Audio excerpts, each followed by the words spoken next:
Hello, and welcome to my solo Sorcerer guide. Just showing you what I've been doing to play the Sorcerer in ESO pretty effectively. I mean, weirdly enough, I tested a bunch of builds, and the one bar build really just seemed like the easiest to use, as well as, kind of the most effective. Now, there are a couple things over there, but I'm all about the ease of use. So I'm going to show you guys this build. So first off, we will go over the gear.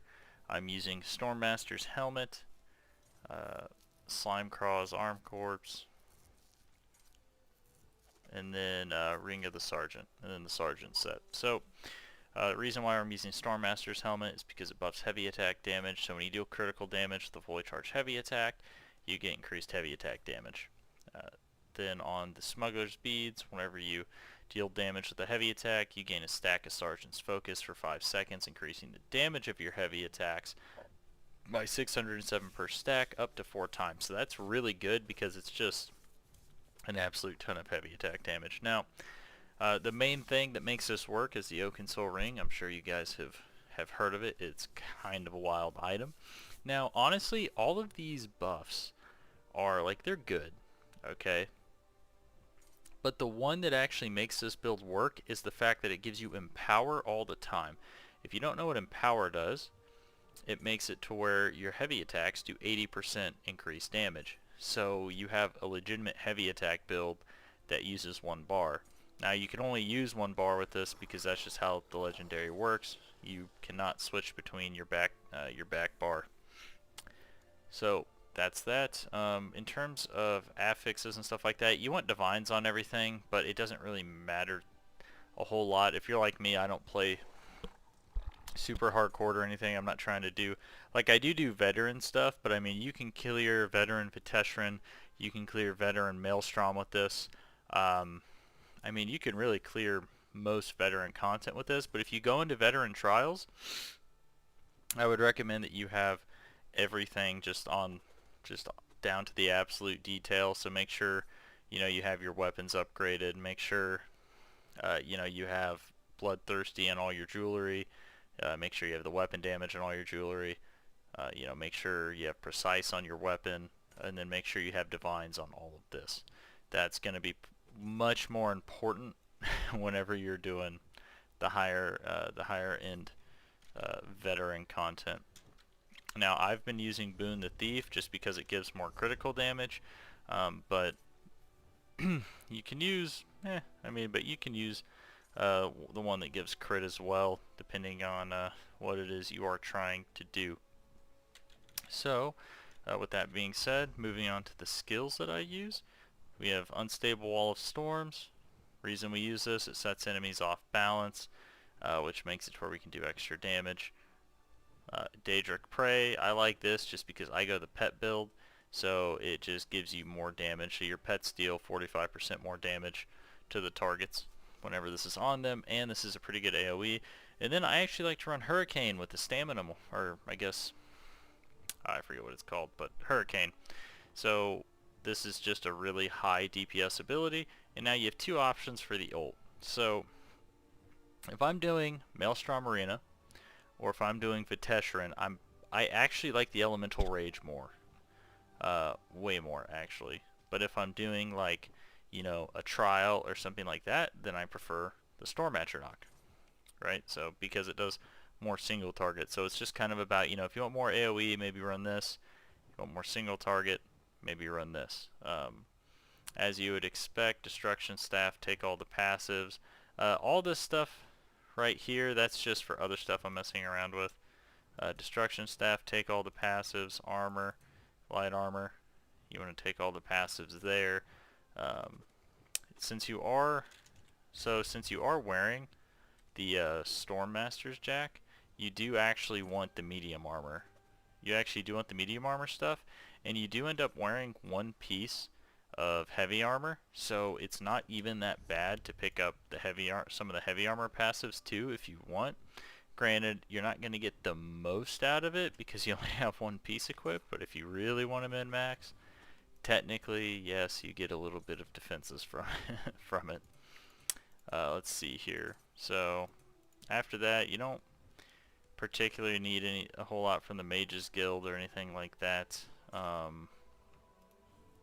you do want to make sure you have all the dark magic stuff. You want to make sure you have all the Daedric summoning stuff. If you need more survivability, one thing you can do is you can swap out like Hurricane or Daedric Prey for Hardened Ward. This is one of the best defensive abilities in the game. It's a huge spammable shield, so if you need defenses, do not even think twice about putting that on if you're dying at all. So that's the build, and you should be able to solo.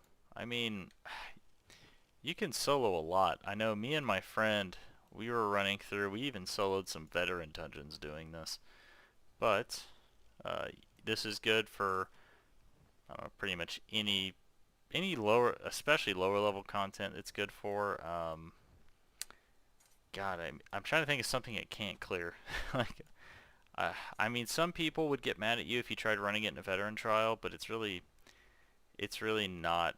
It's really not too bad. But you can use this especially to farm like low level stuff. Like you could definitely do like banished cells or some of the lower level dungeons on your own.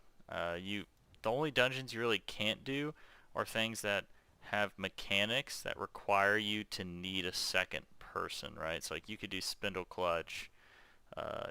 There's just a lot of things you can do. I'm not really sure how this performs in PvP because I don't really PvP all that much, but especially for like overworld stuff, it's definitely pretty ballin'. Like you could definitely clear, any dungeon, any delve, or any public dungeon, any delve. You could even take this into normal trials and stuff like that. But just make sure once you get into veteran trials, I think that's the only thing where you really want to make sure your gear's pretty good. Doing bosses, stuff like that. Pretty much good for anything. Alright, so you might be thinking, okay, well how do I get the Oakensoul ring? So, I'm going to go ahead and tell you where to get all 5 leads. It's going to require you to do scrying. So if you don't have your scrying up, you're going to need to make sure that you go and get that up.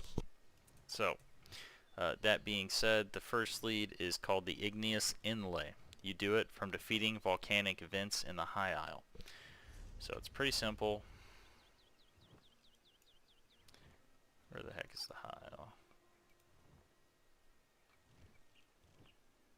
Alright, so you go here to the High Isle. You literally just run to the volcanic vents. There's another one. Right, just run to the volcanic vents and just do them. Eventually, the Igneous Inlay will drop. Next thing you need is the Larimar gems. You get this in Stormhaven. Oh gosh, there it is. You want to kill, where the heck is that? Nope, Mudcrab Beach. That's not what I'm looking for. True Waters. Actually, yes, I think it's this guy right here. Mudcrab Beach. There's a guy named Titan Claw. He drops the Larimar gems. I want to say it's this guy right here, if I'm not mistaken. Yeah. So after that, you want to go. You need Sacred Resin. This one. So you just need to kill enemies near Velen Harbor and Malabal Tor. It's kind of... God, I remember doing this. It's not like it's hard. Jeez, I cannot remember. Yeah, it's not like it's hard, but you just need to like go in here and just kill zombies, right? Just keep killing zombies until you get it. It'll drop eventually. The next thing is you need the Stone Shank Frame. That one you get from just going around to random ore nodes. Now I'm just giving you a warning. That was the most annoying one for me. I freaking went through so many mining ore nodes in Glenumbra. I mean, just, it was insane. Like, some of my friends, they find it like, almost like instantly, and then there's me. And then there's me running around this map non-stop over and over. Oh, I had to have done at least 100 ore nodes before I found that thing. Like, it was ridiculous. Now, everything else I got really fast. So, That's the silver lining in this. It was just that one thing. So if things aren't dropping, just accept I'm having bad RNG. I just got to grind through it. It's that simple. You will get it eventually.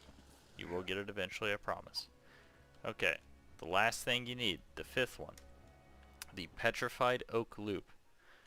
This one is, okay, so it's not, it was annoying whenever this first came out, but it's actually not that bad.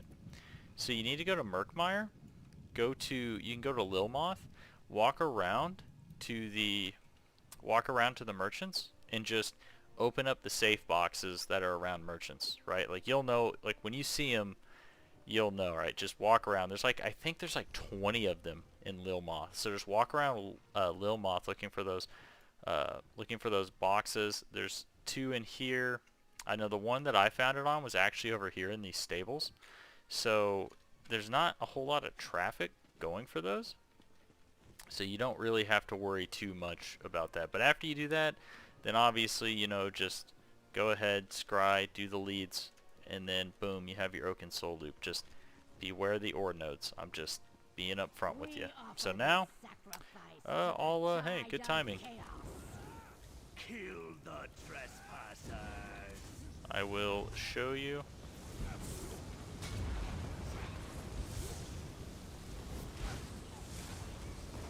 The power.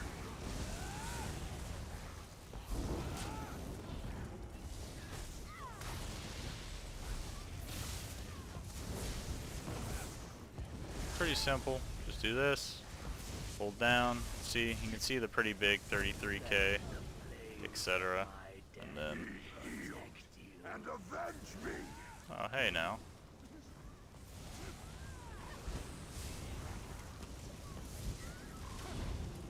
And bam. That simple. That easy. I mean, I had this person come up and help me, but honestly, you're gonna find that you really carry stuff with this build. Like you're gonna be, if you install like a DPS meter and stuff like that, you're gonna find that you really put up some weight. Alright, well, with that being said, I hope you enjoyed this, and I hope this helps you out. This is personally what I think is probably the most user-friendly build and most relaxed build to play right now on the Sorcerer, so that's why I play it. Alrighty, take it easy.